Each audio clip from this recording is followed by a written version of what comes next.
It's always important to know the past, because otherwise it's like a ship without an anchor. If we don't understand the context, then we don't understand why we are where we are. And there's a danger that if we don't understand where we come from, that we abandon things that are actually important. As we know the history of Adventist education, the events, the ideas that shaped it, we have more of an identity of who are we and what's important in what we're doing. If we walk into a situation cold and try to teach in it or learn in it, we're like orphans. We don't understand the ideas and the history and the DNA, so to speak, that is affecting what we do here. When we see how God has worked in the past, in many ways, and education is an important one, when we see what He has done, how He has helped us through struggles, each of those struggles, each of those challenges, each of those learning times becomes a lesson for us. Understanding your past doesn't mean that you don't change things. There are often many good reasons for changing things. Not always radical change, sometimes gradual, evolutionary, careful change, sometimes radical change. But if you're not clear on who you are and how you got to the place you are, then you don't know which things you can abandon, which things need gradual change, and which things need radical change. This is how we go forward, I would say, by looking back, because it gives you a sense of identity. We must know our history. A people without a history really are not a people. There is no community without history. If we don't know who we are, where we've come from, we really don't know where we're going.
Después de la gran decepción de 1844, no eran muchos los que se preocupaban por la educación.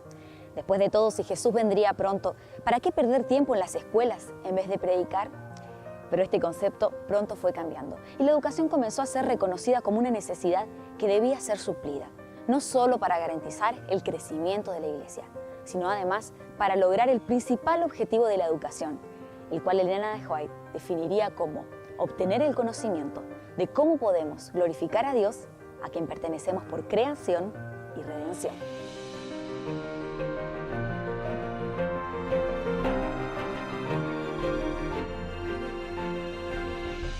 It came slowly. Many Adventists believed the Lord was coming so soon that there simply wasn't time to establish schools. But by the early 1870s, Ellen White sort of gave a push to this with her testimony in 1872 that we really needed a Christian basis, and we have a blueprint that includes the Bible, and we should separate from the public schools and form our own schools. So that was the inspiration. 1872, her testimony. 1873, James White and others get behind this and begin thinking, okay, where can we have it? Since Battle Creek had been our church headquarters since 1855, we began to think very seriously about having our first college right there in Battle Creek. The discussion among the church leaders was going on about formal education, about starting a college. there in Battle Creek. And so Ellen White, James White, Uriah Smith, a number of the other people, the president of the General Conference, George Butler, all of them were involved in this discussion.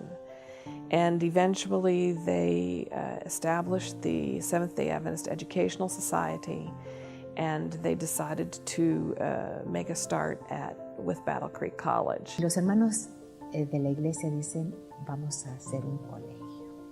Vamos a hacer un colegio para preparar a los obreros, a los misioneros, pero vamos a hacer algo bien.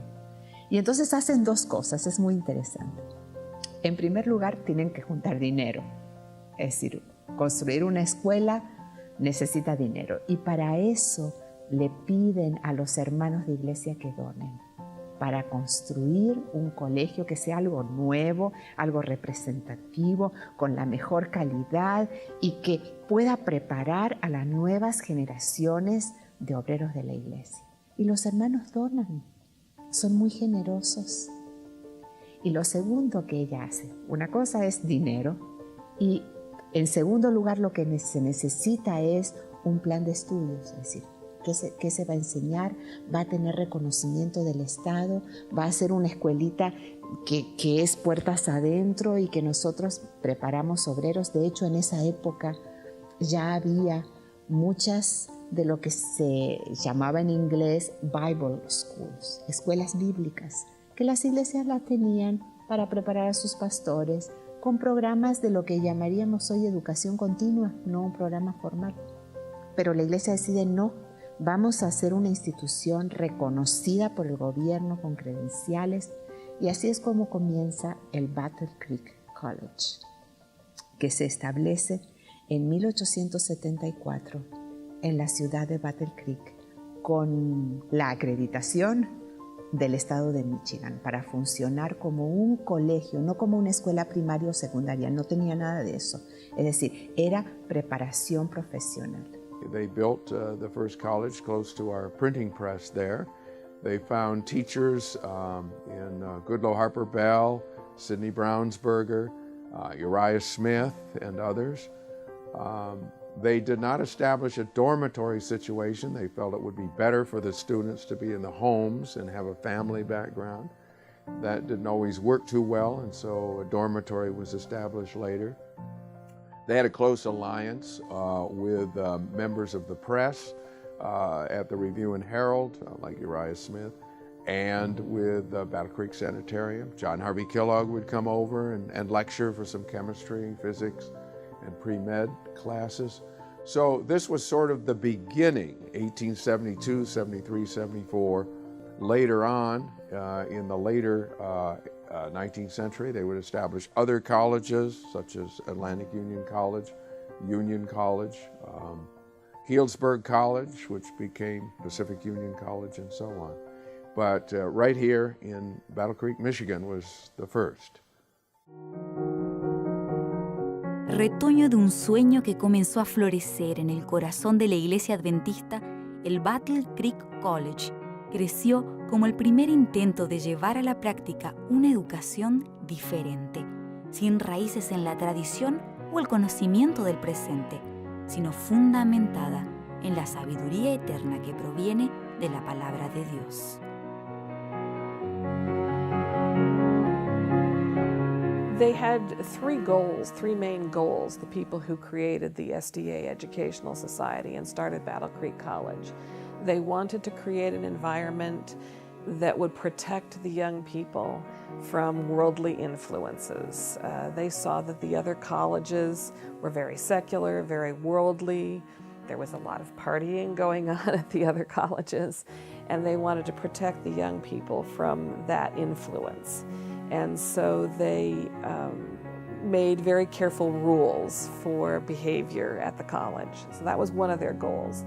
A second goal was to prepare young people who could become workers for the Adventist Church and who would go out and preach the gospel. And that was partly a whole process of refinement. There were a lot of young people who were new members in the church, but they didn't have much education.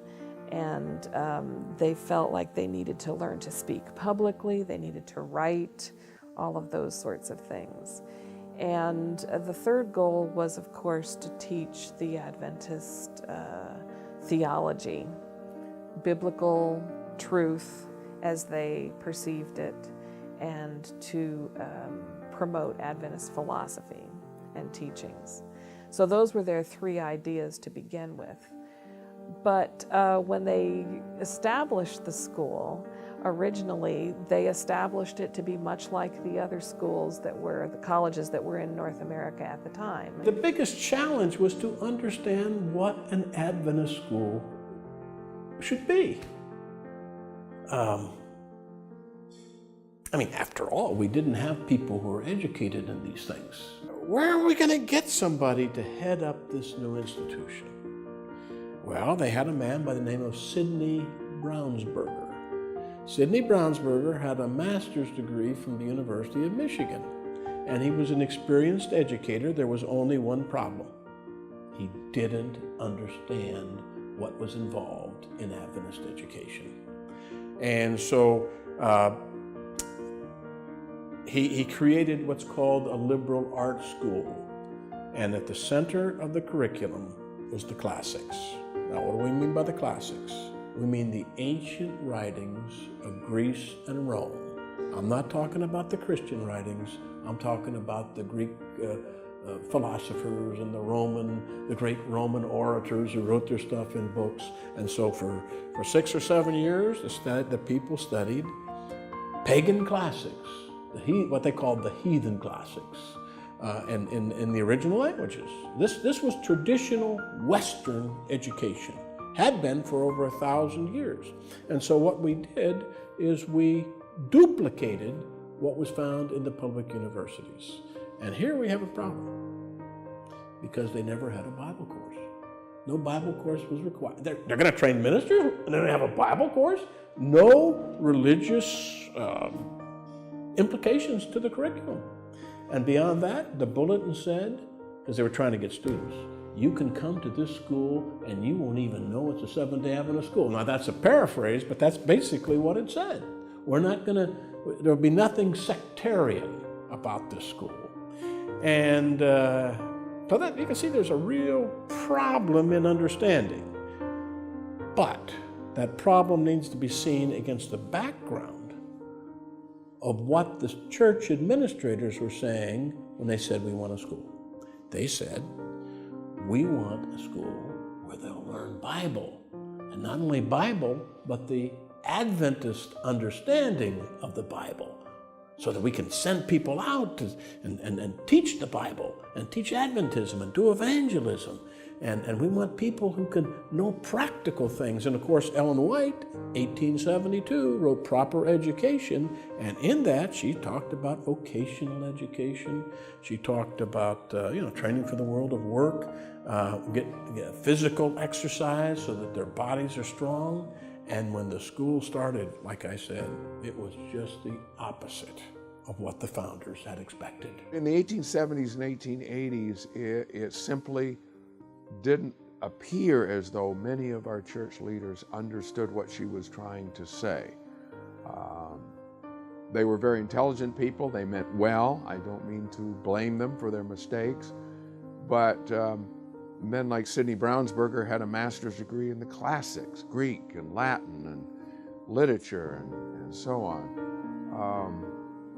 They did not quite understand how to put in practice what she was saying when she said, we need practical labor for our students, we need loving discipline. They were too used to beating students, and caning them in the 19th century. We need religion integrated into all parts of our curriculum.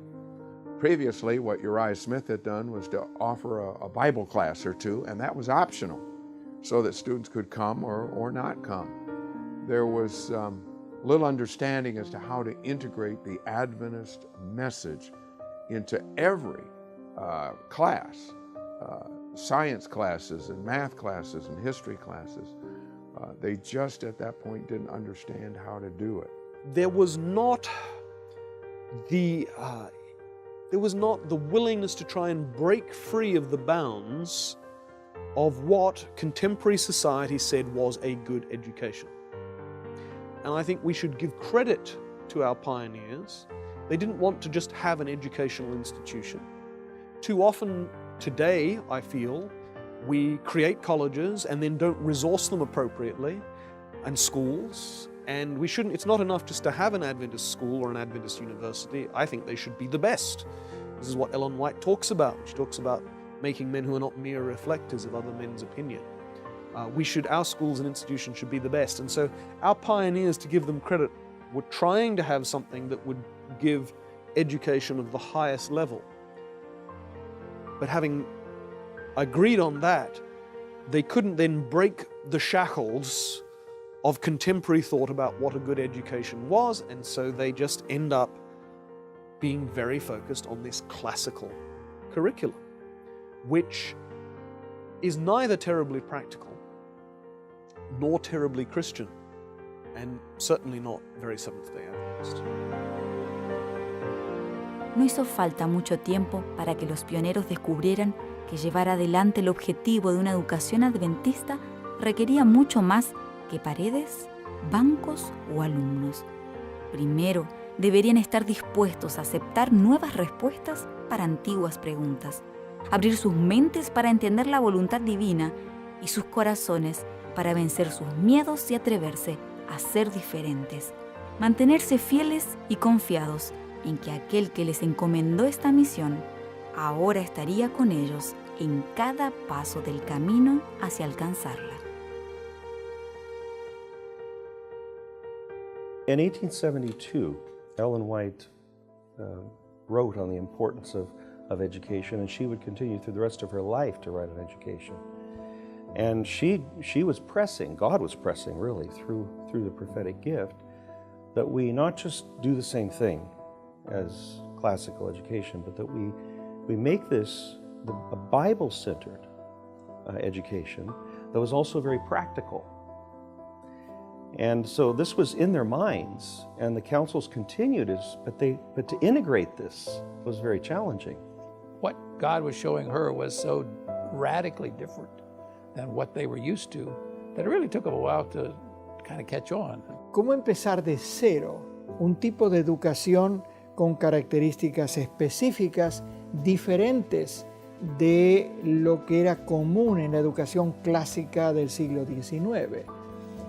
¿Dónde estaban esas personas que podían cambiar su mentalidad? Es decir, yo fui formado en la educación clásica, pero para la educación adventista yo necesito otros patrones, otra manera de pensar. One of the problems in those early years is not everyone had a clear picture of what the blueprint should be. One of the problems is that we were drawing upon Seventh-day Adventists who themselves had educational backgrounds in Greek, Latin, Hebrew, the classics, secular literature, and Sidney Brownsberger frankly admitted himself, I really don't know how to run a school such as Mrs. White has presented to us. And so there was some fumbling, there was, some searching, how are we going to do it? En momentos de indecisión es común recurrir a lo conocido. Aquello que es familiar proporciona seguridad y sostiene en la estabilidad de la rutina. Pero cuando el desafío es un cambio de paradigma y la meta la consecución de parámetros divinos, superarse excede a la subsistencia y converge en un único pero poderoso aspecto: fe. A new president came to campus. He was a man who was a Seventh-day Baptist, not a Seventh-day Adventist, but they were looking for somebody who was qualified because the first president had to quit because of health issues. They thought, we need to have someone with a doctoral degree. Well, there weren't any Adventist educators with doctoral degrees in the whole church.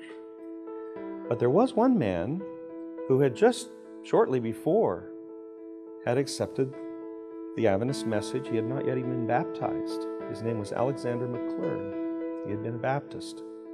And he was willing to come. He had a Doctor of Divinity degree. And so maybe more for his degree than for other reasons, he was asked to come and be president of the college. But he was not so familiar with Adventist ways and Adventist thought. Yes, it accepted the message, but it was new and all of these things. He was not yet a Seventh-day Adventist, but he had a degree. Some things are always important. He had a degree. He had his master's degree, which was something back in those days. But as I say, he's not a Seventh-day Adventist, and he had an interesting philosophy for operating the school, and that is you don't need a lot of rules. Students don't need a lot of rules. And even the rules that you do have, he didn't seem to think needed to be enforced very rigorously. Now, accompanying him, or an ally of his, was the Bible teacher, who, as I recollect, had been the school board chair. And what was his name? Well, very famous in Adventist history, Uriah Smith. Now, Elder Smith was a great editor. He did a lot of good things, but he also did not necessarily think you needed a lot of rules for students. And the rules you did have, you didn't need to really enforce. So on the other side, you had a man that we've already mentioned, Goodloe Harper Bell, with his long beard. Goodloe Harper Bell, he thought you should have lots of rules, and you should enforce them vigorously. And who was on his side? Well, the new school board chairman, G.I. Butler, the president of the General Conference. So you have a conflict, potential conflict set up where you have Bell and Butler, got to have strong rules, enforce them. And you have Alexander McLaren, and you have Uriah Smith. Oh, let's be more gentle. It was very sad. It was a very ugly scene, and a lot of people were hurt by it. Bell particularly, I think, was hurt by the conflict. And everything disintegrated. The faculty were fighting amongst themselves, and the students were,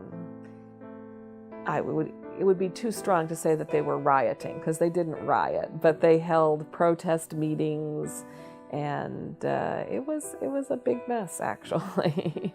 And so the board decided that the best way to bring everything down emotionally was to just close the school. In less than 10 years after Battle Creek started, it was in trouble. In 1881, it closed. It closed because there was conflict and there was disagreement about how Battle Creek College should be run. There were those who said that we need to emulate the curriculum and the standards, and if we are too strict, the students will go. Ellen White had some very interesting things to say. She said, if we're going to copy the world, if parents want to send their children, let them go, and let those who want to make education after God's plan take their resources and start another school. She urged them not to lower their standards, not to try to please. She said that if we just look at what's popular, then surely Satan is the one who's winning because he has more followers. We have a very different plan. Nuestra primera universidad adventista se cerró por completo por todo un año para que pudiesen retomar el proyecto de cómo debería ser la educación adventista y realmente comenzar con un fundamento sólido. Y ya con personal que quizás no tenían todos los títulos, pero sí tenían el compromiso y estaban en el proyecto de un mejoramiento continuo propio. La Biblia ya entró como materia requerida en el currículo cada año, ya no era simplemente algo secundario, y se comenzó un programa de trabajo manual para los alumnos, y los alumnos viviendo en el plantel para así recibir una educación más completa. Y de ahí comenzó ya a tomar fuerza la educación adventista.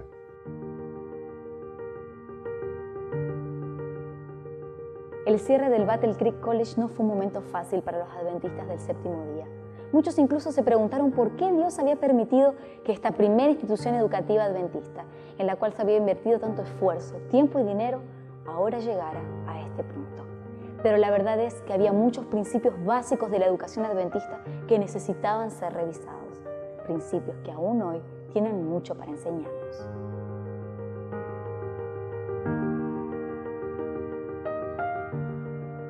The history of Adventist education is important for that reason. We need to understand it so we can say, how can we develop into the future? What are the areas where Adventist education perhaps is not as strong as it might be? What are the areas actually where it's very strong and we should continue doing those things? But equally, there are lessons to be learned. There are the lessons that when education is purely secular, even though you have a generally moral, and if I can put it this way, in a safe environment, which is really important, but still, it's not as important an influence on young people as it ought to be, because all the educational influences, everything they hear in the classroom, is secular.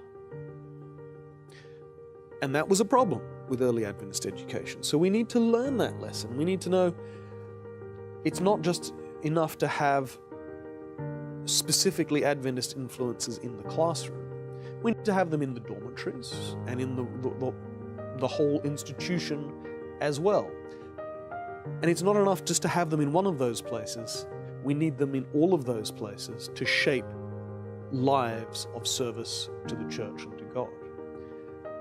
Adventist education didn't always live up to that, and it was at its least effective when that was the case. Its least effective, that is, not necessarily in intellectual output, if I can put it that way, but in shaping people to give lives of service to God.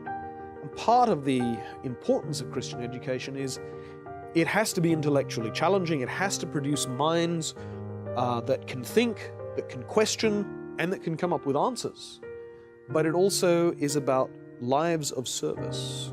Service to others, service to God. La verdadera educación adventista es la que trasciende los objetivos de la educación secular.